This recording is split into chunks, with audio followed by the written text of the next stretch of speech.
Brothers and sisters of Local 1166, I hope you're all doing well. I just want to take an opportunity to make my first video, so I hope you like it. There's big changes in the plant that are going on. Number one is the mask, the gloves, and the whole social distancing.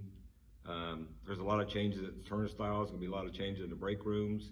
There's going to be a lot of changes in the satellite break rooms, the locker rooms, the restrooms. So keep in mind that you'll have some situations where you may need to report some things so we can get those things changed. But right now, with what the plans, what the company has in place, is without it being script or no actually procedures that we need to follow. So it's like we're shooting this from the hip. So we need everybody to remain calm and report of anything that you see that's out of place or that you think that might need tweaked or adjusted. Keep in mind with the questionnaires, there's 6 questions. The packet's going to be sent out from, the local is going to send a package out, not the local, but the plant is going to send a package out, and corporate is also going to send a package out. So you have to follow those guidelines in that package. And again, as I reiterate, when I sent the email out, we need for everybody to answer the questions as honestly as possible. We hope everybody takes this serious. We want everybody to take this serious. If it's not for your sake, for those around you that have to go home to a spouse, a mother, a father, or their children. So again, I ask you to sincerely take this as a do or die situation. And we don't need any people getting out of line when it comes to this. If they have problems, they need to go see the union steward or one of the union officials. With the sub pay, and I know I put that out about the sub pay, about paying it back, but I need to touch base on if you were overpaid in sub pay, that you will have to pay that back once you first start receiving weekly checks from the company. We had a conference call yesterday with International, and right now it's going to be $100 per week coming out to make it up. And actually the benefits rep of International would like to get that cut in half, if not lower than that. So look for more language or more information to come out with that. Another thing I need to touch base on, the turnstiles that I mentioned. Right now when we come back, they're only going to be utilizing gate 7 and 8. Gate 10 will be locked down until we get all these procedures in place. Right now at gate 7 and gate 8, we need to know if it works. If it doesn't work, then we need to fix it, and that way we can open up to gate 10. So right now, those people coming back on whatever day they set forth, we need everybody to park in the west parking lot so we can utilize 7 and 8 so we can get this all a procedure in place. And then if we need to tweak it or however we need to do it, then we'll do that. I have some questions. Will sub pay have to be paid back? And I did mention that. And I do want to talk about the temporary layoff to the inverse layoff or the definite layoff. With it being flipped over, in case you didn't get the word, the temporary layoff has been flipped over to that. Your sub credits will be restored, and then again, when it goes back to calling people back in the plant, it's a different scenario. You'll be called back based on your seniority within your department.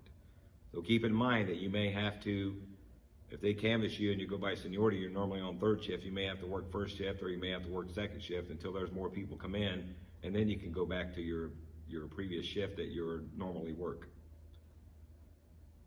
The most probable startup date of our plant, again, May 4th is what they're talking about, trying to get some people in there. It may be just a skeleton crew just to do some early startup.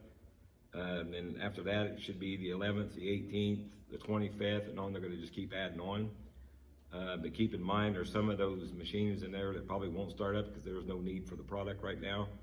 But as more comes out, I will put that out. Do we need to make any changes to our timeline for unemployment? If changes are needed, will there be a video showing us what is needed? There is nothing you need to change right now with your unemployment. And I also will touch base on sub.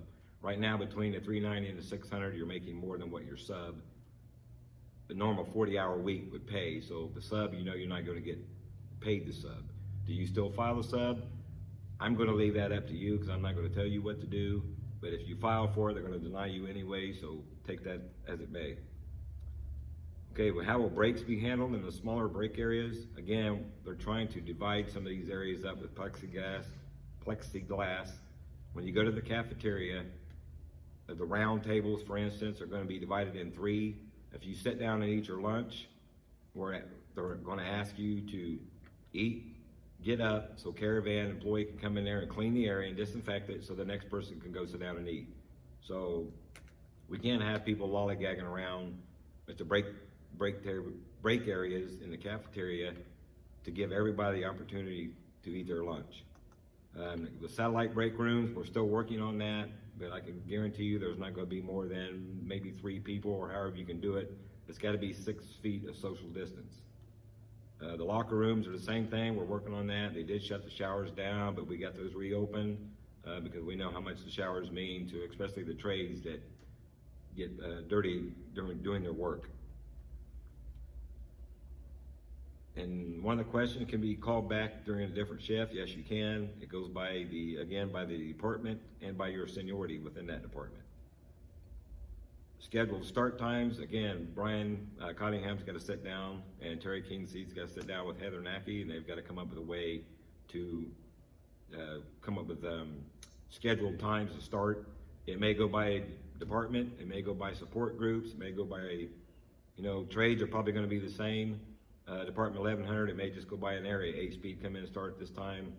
We're working those things out right now. We have nothing in stone. But keep in mind, if you start at 8 o'clock in the morning, your shift ends at 4 o'clock, they're going to expect you to stay on the floor at your job until the end of the shift. So second shift or the third shift can come in, go through their locker rooms, get changed in their uniforms, and get out to the floor. And that way, by the time they're heading out, the previous shift can be heading up to get changed. How will we prevent our safety glass from fogging up? They've worked on several issues. The plant manager and Jim Stanley have worked on several issues, and I think they have some on order where they have some safety glasses that do not fog up. And once they get those in, everybody will know that those are in, and they'll get issued out. How will the company assure that everyone takes their temperature 2 hours before work? Again, the company cannot babysit you. We expect you to be adults. We go by the questionnaire, fill it out honestly. It's 2 hours prior to the start of the shift. If you have that temperature strip, it's supposed to be kept on for 15 minutes. Get the reading on it, and then follow the questionnaire and answer appropriately. We need everybody to do this the correct way. We don't need any errors or put anybody else in jeopardy. How will be informed on when to report to work? Again, that's the company's responsibility. I know they are working the bugs out of the robocall that they have, but if they call by seniority by department, it'll be up to the supervisor with a union official present to call those people and canvass them. What does the procedure for getting through the gate? Again, there's 2 ways you can get through the gate. You can utilize the QR code, and you can show that you submitted that QR code to a member of management when you go through the turnstile to get through the turnstile. And there's a place where you can fill out a hard copy and show the hard copy, and then dispose of it within the appropriate place that they have set up, and then you'll be able to go through the turnstiles to get into the plant. How will the social distancing guidelines be enforced? They will be enforced, especially if you're going to get ice or any of those items, cups, straws, lids, and all those things. If you're standing and waiting on something, everybody's got to be 6 feet apart. They do have some footprints in place, but not in all areas. But again, we are working on the die-cast machine where you're running the machine and you are 6 feet apart from the guy or lady that's running next to you. So those are talks we're having with the weather getting hotter and all the debris that you're going to be filtering in through the mask, and you'll be surprised when you see that. But we're going to have conversations about if you're running, say, 405 and 406, you're 6 feet apart, there's no need to wear a mask. But at this time, everybody needs to wear the mask, regardless of where you are within the facility and even on the outside of the facility, unless you're smoking. What is going to happen to our unemployment when they pay out unused PA or vacation time? Again, that was put out, I believe, yesterday. May the 18th, May the 15th is when those unused PA and vacation time will be paid out, and that will have to be reported on your unemployment as income. There's nothing we can do about that. That's in the contract, and that's the way they're going to follow it. Is everyone going to be issued hand sanitizer? No, there's going to be several hand sanitizing stations throughout the plant. I know Jim Stanley and the trades have been working on them. One outside the turnstile, one inside, and throughout the plant there are going to be several of them stationed. Well, there will be plenty opportunity for everybody to get the hand sanitizer. How will setup guys be able to maintain 3 to 6 feet distance to do our job setting slides with the overhead? Again, that's what the masks are for. If you're within 6 feet of somebody, you should have it on anyways, and right now the company's policy is everybody's going to have their mask on. If you feel unsafe, you need to bring that to union officials' attention, and then we'll address those matters. Will bathrooms be equipped with sanitizing wipes with the toilets after each use? Also, the sinks washed. Right now, with Caravan being in there, Caravan's been doing a fabulous job of cleaning and sanitizing, but they're going to bring some additional help in there because they want the restrooms cleaned at least 4 times a shift. So those are some of the issues that we still have to address, but I do believe those are put in place for those areas to be sanitized and wiped down. So if you have any questions or any issues with that, once you get back, you need to bring it to our attention. Will there be gloves worn to open any doors? The gloves will be issued to you. It's at your discretion whether you wear them or not. You may want to wear them under your knit gloves or your hot meal gloves. That's totally up to you. As long as you're not touching any hot parts, I don't think there'll be an issue with it. But again, they're not enforcing you wear your gloves. I suggest that you do wear them to get comfortable with the environment within the facility. Also, I do want to mention that the May 9th union meeting has been canceled due to the work not being started back up, and with the still waiting on the guidelines from the county and the state. So if you have any question with that, please get in touch with Terry Kingsey, Brian Cunningham, or myself, and we'll be happy to explain that to you. And also with the elections coming up that we had put out that we were going to try to do the elections for the election committee in May. We're going to have to hold off on that, push everything back a month, because again, May the 9th is a union meeting. There's no way we can have everybody back within the facility and keep social distancing. So again, everything will be pushed back. June we'll have the election committee elections and the nominations, and then the general elections will be held in July. So I want to touch base again with some information that I got from the Financial Secretary, Ronnie DeWeese. With the first question, will sub pay have to be paid back with the change to temporarily allow for the sub credits restored? I did mention this, but I'm going to give you the reason that he put down, or the answer. Anyone received sub payments for weeks ending on or after 4 April of 2020, and their sub was based on receiving $390 in unemployment insurance compensation, will have to repay their sub up to the amount they would have received if their sub was based on receiving $990 in unemployment insurance compensation. Next, do we need to make any change to our timeline for unemployment?